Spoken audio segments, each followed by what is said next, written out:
I remember just playing with my friends, and my dad came over and he handed me a pair of Nikes for a birthday present. I'm gonna go get a birthday cake. I'll be right back. And he left to grab the birthday cake and he just never came back. And that was literally my last memory of my dad.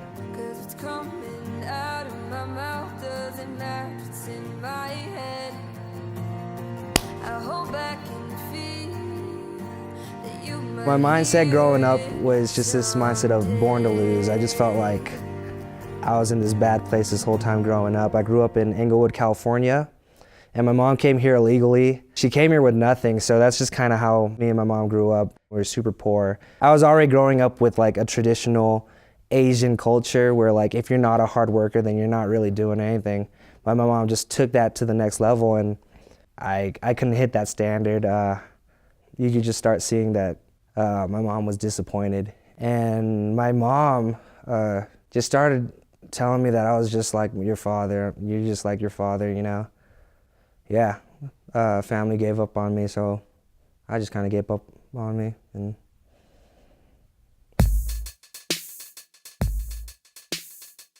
I hated everything. I hated myself too. Like, I got reckless. I didn't care if I died. I was just like, if I get in trouble, then whatever. No one really cares anyways, so why should I care? I spent a lot of time looking for a crowd that I could fit in with, and I just fit into the wrong crowd.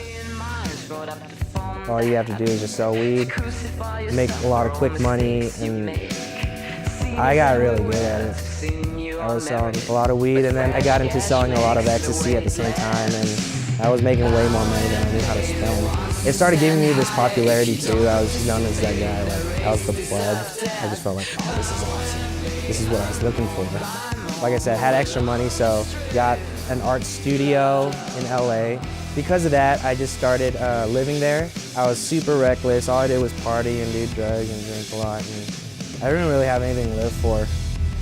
And the drug money just slowly started to go away. I was running out, and I knew that I had to do something or couldn't keep the art studio. So I was looking for a job, and I had no luck. And I just remember it was one of the very last days where I was about to get evicted from the studio. And like, I was sitting in my studio, about to be homeless, could not go back to my mom. And the thought just came up in my brain, like, all I heard was God. God, like, this guy you've been hearing about at church, he's the one that can save you. And I just remember crying. I got on my knees and I just remember crying out for God. I was like, God, if you're a thing, save me, I guess. And it was an audible sound of God just telling me, hey, are you done playing games? And I was just like, heck yeah, man, I'm done. And then I just heard God reply back with, okay, then we have some work to do.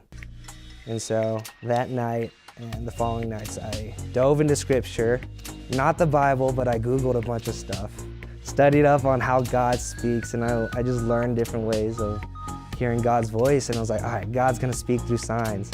So let's go find a job. And I was like, I just had this mindset, like, I'm gonna say yes to anything that God points out at me. So the guy was like, hey, we're actually looking for someone to replace our cook right now. And he just asked me, do you know how to run a kitchen? And I lied. I was like, yeah, frick yeah. So I went home, YouTubed how to cook, became a professional chef overnight.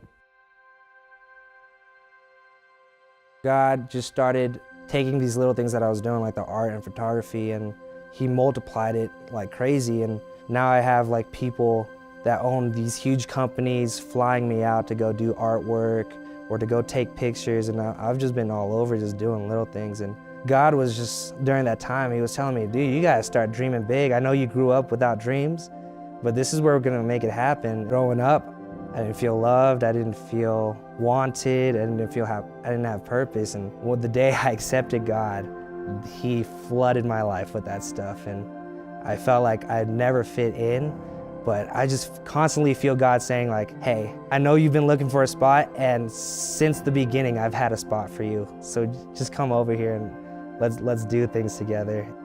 I think back to like the times of like when my mom used to tell me like, hey, you're just like your father. And I'm like, dude, tell me that now. Frick yeah, man. I hope I'm like my father because I know who my dad is.